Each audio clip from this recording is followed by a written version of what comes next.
बोलो जयकारा बोल मेरे श्री गुरु महाराज की जय।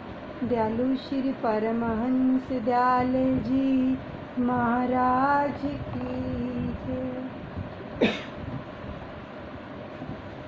अब हम दादा गुरुदेव जी की जीवनी श्री अद्वैतानंद सच्चिदानंद प्रकाश, जो कि घर बैठे हमारे ऊपर कृपा हुई है, उसको हम श्रवण करने जा रहे हैं। बड़े प्रेम से श्रवण कीजिएगा।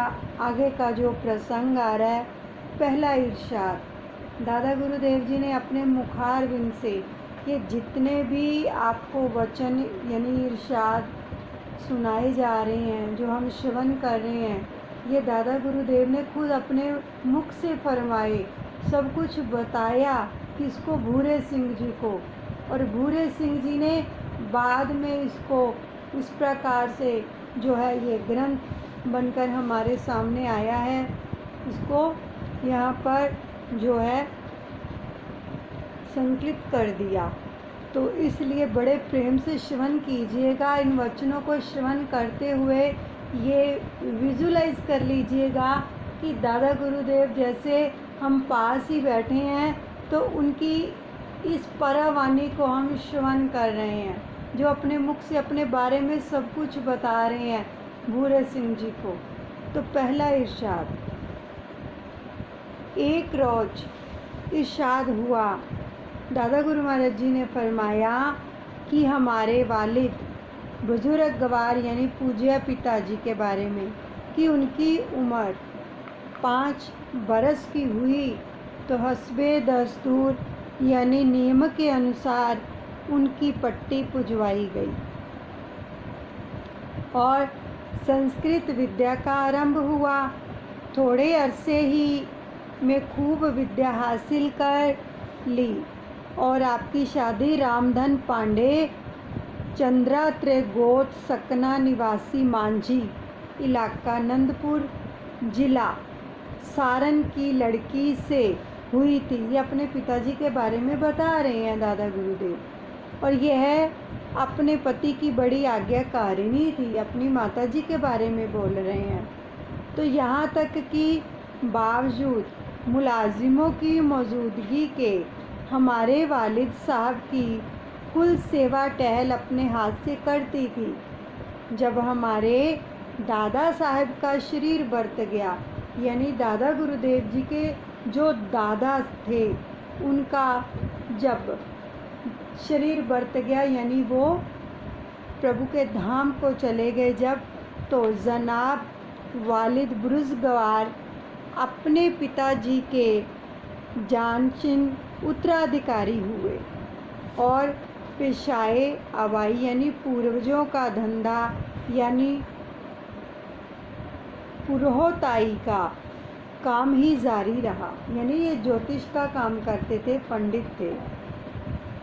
चूँकि संस्कृत विद्या खूब हासिल कर ली थी और स्वभाव बहुत ही शांत और शीतल था, बड़े हंसमुख आदमी थे, इसलिए शहर भर में आपकी बड़ी प्रतिष्ठा थी और लोग बड़े प्रभावित थे। और आपको भी कोला धर्म का उपदेश खानदानी था और अक्सर मुरीदों को भी आप इसी धर्म का उपदेश जो था दिया करते थे।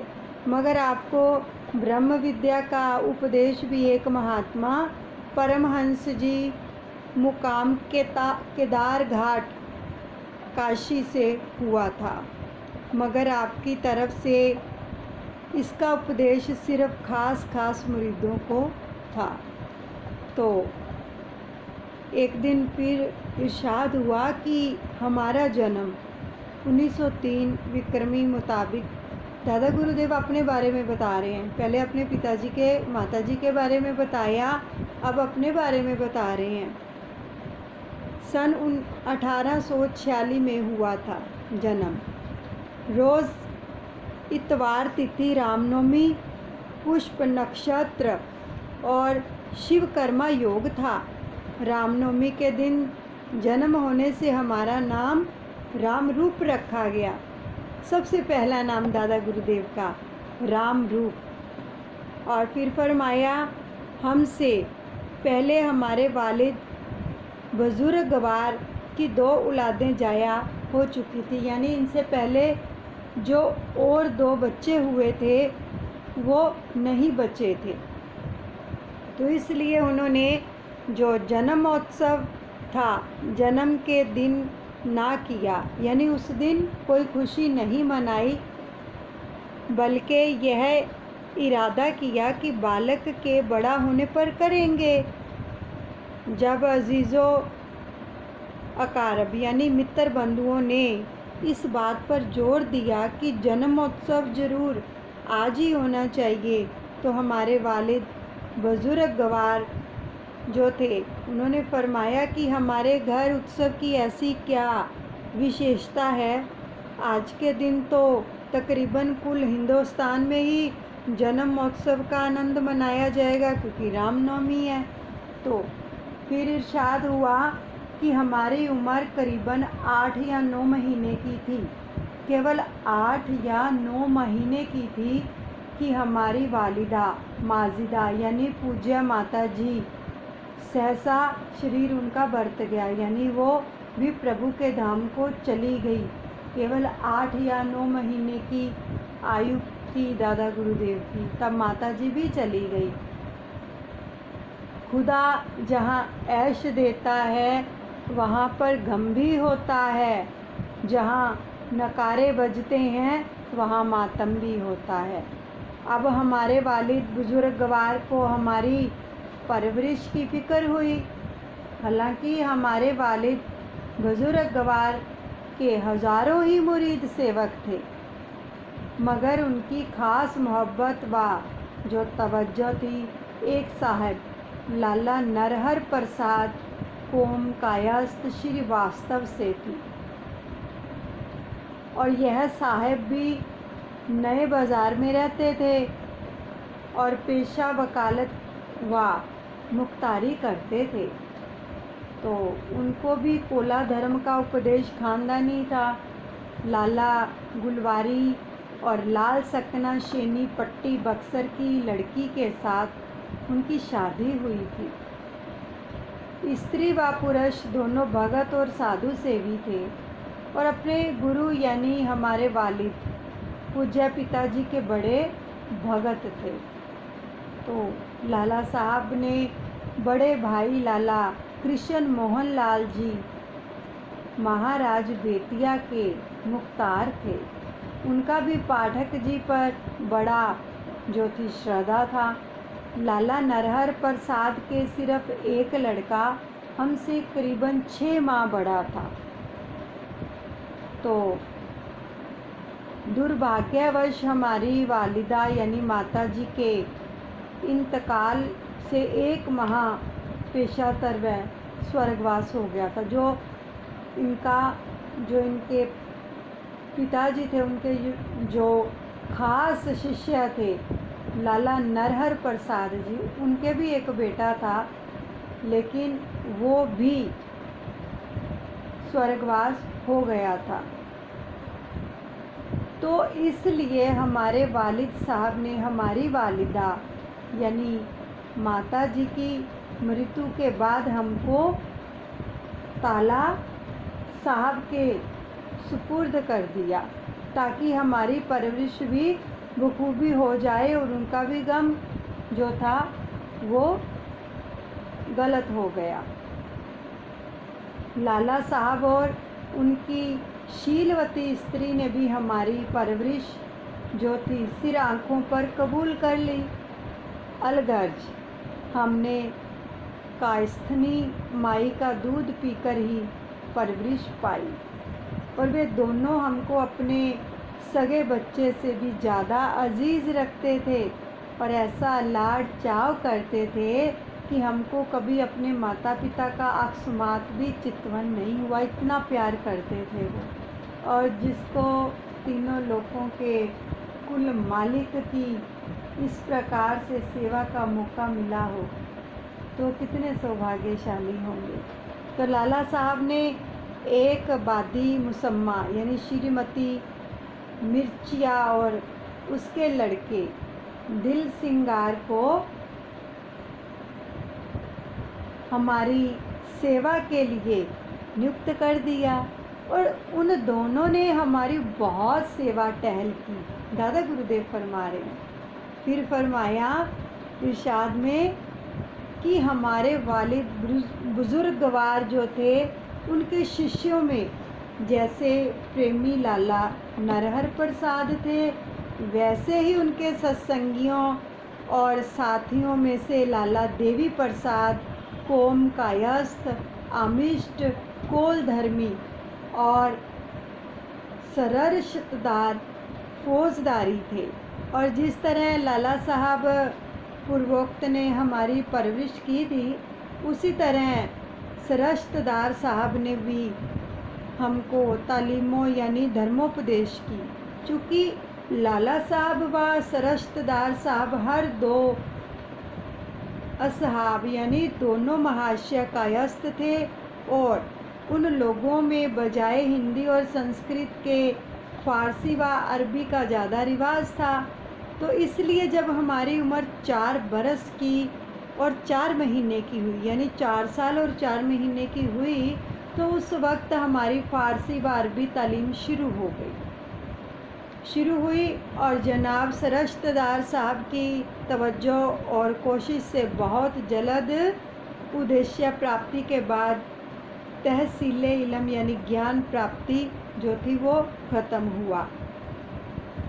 तो इसके अतिरिक्त लाला साहब ने यहाँ दिन रात मामला मुकदमा का ही चर्चा रहता था, या मुवक्किलों का हुजूम या खाने बनाने और तैयार करने की गुफ्तगू हुआ करती थी, क्योंकि लाला साहब को उम्दा व नए खानों का बहुत शौक़ था और हमेशा नए नए खाने बनाने की तरकीबें मालूम करना और उनके मुताबिक खाने तैयार होने और चूँकि लाला साहब खुद सत्संगी और सामान्य और बड़े जो थे रसूख के आदमी थे, सो इसलिए अक्सर बड़े बड़े रईस व मौज़िक सत्संगी पुरुष मिलने को आया करते थे। सज्जन पुरुषों की गुफ्तगू और सोहबत से हमको बहुत लाभ होता था। तो फिर फरमाया कि सम्मत 1908 में जब हमारी उम्र 5 बरस की हुई, तब हमारे वालिद बुजुर्गवार ने भी चोला यानी शरीर त्याग दिया, लाला नरहर प्रसाद जी ने। और वालिदा साहब की भी वफ़ात मृत्यु का तो हमको होश ही क्या था। अलबत्ता वालिद बुजुर्गवार की वफ़ात का ज़रूर ख्याल है, मगर लाला साहब और उनकी धर्मपत्नी इस नाज़ो मोहम्मद से परवरिश की कि भूलकर भी वालिदैन यानी माँ बाप की याद आने का मौका ही नहीं दिया। लाला साहब को ख्याल था कि जो हसरत व अरमान हमारे वालिदैन हमारी तरफ से अपने दिल में ले गए हैं, उनको यह बखूबी अंजाम देकर उनकी रूह को तसल्ली बख्शेंगे। मगर कुदरत का यह बात जो थी, कुदरत को यह बात मंजूर ना थी, तो उसने तो हमको अपने काम के लिए पैदा किया था। दादा गुरुदेव फरमा रहे हैं कि कुदरत ने तो हमें अपने काम के लिए पैदा किया था, इसलिए सबकी जो थी सरपरस्ती और साया से निकालकर अपने ही साया में ले लिया। यानी कि दोनों, पहले तो माता पिता चले गए, फिर जो लाला नरहर प्रसाद थे और उनकी पत्नी थी, जब उनके हवाले किया इनको, तो फिर वो भी चल बसे। तो फिर एक रोज़ फिर फरमाया कि एक शुभ नाम पंडित भैरव शुक्ल सकना खलपुरा जिला सारण हमारे वालिद बुजुर्गवार के पास रसोइये थे, मगर बाद में उन्होंने जनाब वालिद साहब से विद्या भी पढ़ी और अन्य अशगाल की बाबत भी उनको उपदेश हुआ। गोया शिष्य का संबंध हो गया था और कुछ रिश्तेदारी भी थी, तो इसकी वजह से हमारे पिताजी को मामा कहकर पुकारते थे। गुरु दक्षिणा की जो कार्रवाई और हमारा यज्ञोपवीत संस्कार उन्होंने ही कराया था। तो यह हमारा द्विज संस्कार करीबन 9 बरस की उम्र में हुआ था। तो यह हमको राम नारायण के नाम से पुकारते थे। अब दूसरा नाम जो रखा गया था वो क्या था? राम नारायण, दादा गुरुदेव का। तो फिर फरमाया कि सम्मत 1917 में जब हमारी उम्र 14 बरस की थी तो उस वक्त हमारे पिदर रजाई जनाब लाला नरहर प्रसाद साहब का भी जो था वो स्वर्गवास हो गया, यानी देहांत हो गया। हमको बहुत जो था रंज हुआ इस बात का जब उनका भी देहांत हो गया। तो फिर फरमाया कि हमारे वालिद साहब को परमहंस केदार घाट काशी वालों से ब्रह्म विद्या का उपदेश मिला था। तो इसलिए परमहंस जी अक्सर उनके पास आया करते थे। और चूँकि लाला साहब ने पाठक जी से उपदेश लिया था तो इसलिए परमहंस जी की लाला साहब के यहाँ भी जो थी आना जाना था। तो मरने के बाद लाला साहब जब तक उनकी स्त्री जिंदा रही तो उस वक्त तक परमहंस जी महाराज की जो थी आमोदरफ़्त बराबर जारी रही।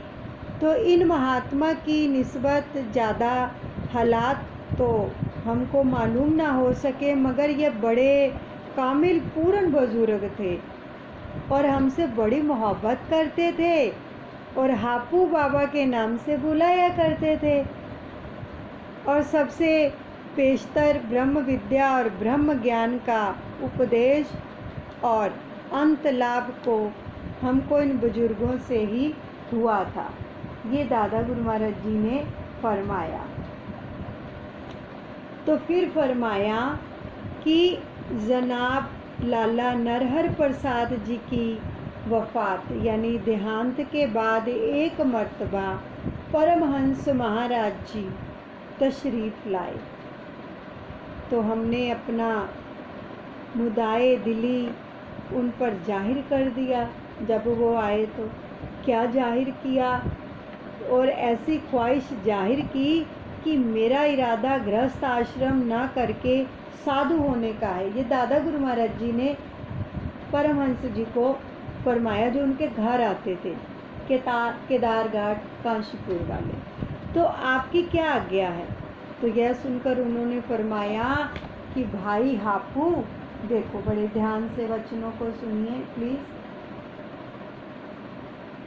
क्या फरमाया कि देखो दुनिया में जो काम सिलसिला और विधि विधान से किया जाता है वही उम्दगी और खूबी के साथ होता है। तुम्हारा ब्रह्मचर्य अब करीब करीब पूरा हो चुका है और पहले गृहस्थ आश्रम में दाखिल होवो, उसके बाद वानप्रस्थ, फिर संन्यास का जो था मुजाइका नहीं। वह साधु होने की तुमको अभी इसे क्या सूझी है?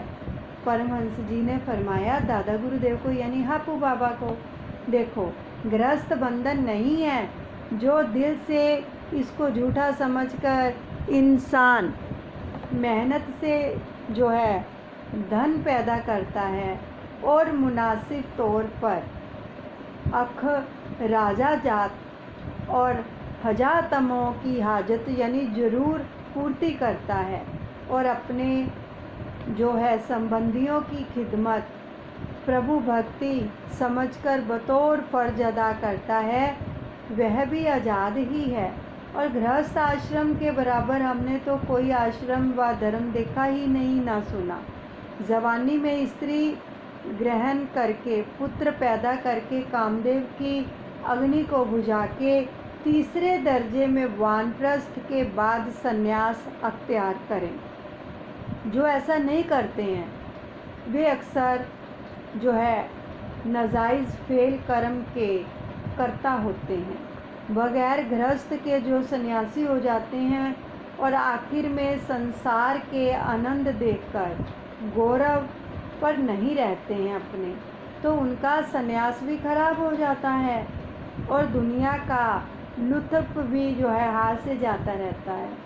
उन पर यह घटना आती है कि धोबी का कुत्ता घर का ना घाटता, या अर्जी सो रंदा व अजासो दरामद। जो शुरू से संन्यास अख्तियार करते हैं वे गलती पर हैं, क्योंकि कानून कुदरत के खिलाफ करते हैं, और जो डंडा पहला लगेगा वह जरूर गिरेगा। काम बड़ा बलवान है। देखो, विश्वामित्र जी ने भी पहले 3000 बरस तक निराहार उपासना की और बड़े जितेंद्रिय थे, मगर मेनका अप्सरा को देखकर आशिक हो गए, जिससे कि शकुंतला लड़की पैदा हुई। और पराशर जी ने जो मत्स्योदरी नामी मल्लाह की लड़की से भोग किया, और ब्रह्मा जी अपनी लड़की के पीछे भागे। हालांकि ये दरअसल आस्त अरात दृष्टांत हैं, मगर इन उदाहरणों से तुम इस नतीजे को हासिल करो कि अव्वल गृहस्थ आश्रम ही दुरुस्त है। तो मैंने अर्ज किया, दादा गुरुदेव फरमा रहे कि फिर हमने अर्ज किया कि क्या आपका फरमाना दुरुस्त और बजा है, और मुझको भी गृहस्थी से कोई नफ़रत नहीं है, दादा गुरुदेव ने फरमाया, मगर जहाँ तक मैंने देखा और विचारा है उसमें कोई सार मालूम नहीं होता। मोह में फंसकर दीन दुखी रहना और भगवत भजन से विमुख रहकर जन्म व्यर्थ गंवाना। हम खुदा खवाही व हम दुनियाए दूर, ई ख्याल आस्तो मोहाल अस्तो जुनू। जब लो सिमरे ना हरी, जो संतन के मीत, वो दिन गिनती में नहीं, गए वृथा सब बीत। यह जंजीरें प्रेम पाश निहायती ही सख्त हैं, और इसमें पैर ना पड़ें जब तक ही खैर है, वरना फिर इसका काटना मोहाल बल्कि नामुमकिन सा हो जाता है। तद हरेव विरजते यद हरेव अवर्जेत, यानी जिस दिन वैराग्य हो उसी दिन संन्यास हो जाए, क्योंकि ना जाने फिर क्या विघ्न हो जाए। और अन्य विषयों के पास रहने से जितना वे आकर्षित करते हैं उतना दूर से नहीं करते, इसलिए निर्वेश दशा में गृह परित्याग कर देना ही उत्तम है। क्योंकि शादी विवाह करके बुढ़ापे में स्त्री वगैरह का संतोषन करके सन्यासी होना बड़ी दुर्लभ बात है, और दूसरे स्त्री के भी संतोष का क्या ठिकाना है, क्योंकि पत्नी के निकट पदी जो पति है वो सदा युवा है, चाहे वे कितना ही बूढ़ा क्यों ना हो जाए, कितना ही बूढ़ा क्यों ना हो गया हो, मगर उसकी स्त्री उसका अलहदा होना हरगिज़ मंजूर नहीं करेगी। गृहस्थ आश्रम में रहकर रेशम के कीड़े की सी मिसाल हो जाती है, जैसे वह अपने अंदर से एक तार निकालता है और उसकी गोली अपने ऊपर बनाकर उसमें कैद होकर हलाक होता है। इसी तरह इंसान अपने दिल से कामनाओं और अभिलाषाओं के तार निकालकर अपने को कैद कर लेता है और बला में गिरफ्तार हो जाता है। और गृहस्थ आश्रम में ये बातें लाजिमों जो है अवश्यम भावी हैं। अगर आप यह कहें कि आज़ादी और गिरफ्तारी का कारण इंसान ही है, जब उसका दिल है, तो आश्रम पर इसका कोई जो है इंसार नहीं। सो आप इच्छा अच्छी तरह जानते हैं कि वैराग्य और अभ्यास से जब दिल अच्छी तरह काबू कर लिया जाए, उस वक्त तक मुमकिन नहीं कि गृहस्थ में फंसकर जो है मुब्तला ना हो, ज़रूर बिल ज़रूर हो।